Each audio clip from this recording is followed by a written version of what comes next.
Полицискиот инспектор Албан Кадриу, предложен од Вреди за нов член на судскиот совет, ги исполнува законските услови да биде дел од највисокото судско тело, вели премиерот Христијан Мицкоски.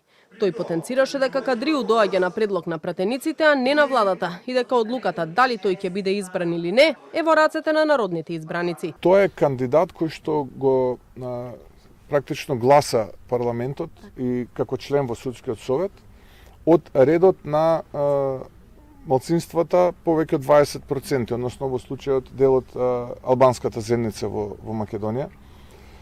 Се додека кандидатот ги исполнува условите согласно повикот и сите тие критериуми согласно закон, ние тука не можеме ништо да направиме како влада.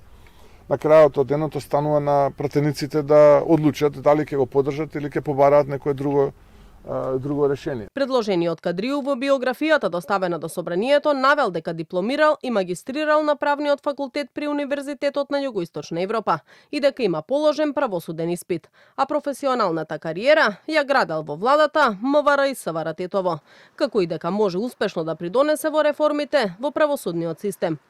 Кадриу беше меѓу 10 предложени имиња за испразнетото место во судскиот совет и доколку биде избран, ќе го замени Селим Адеми, чиј мандат истекува денеска.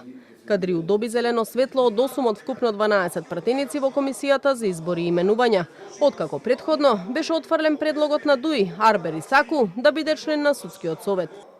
Инаку ваквиот предлог за нов член на највисокото судско тело доаѓа во момент кога во собранието стартува расправата за новите законски решенија за судскиот совет, со кој се предвидува значително заострување на критериумите за поимот истакнат правник. Премиерот Мицкоски очекува новиот закон за судски совет, за кој се чека мислењето од Канцеларијата на Европската комисија, до крај на декември да биде изгласан во парламентот.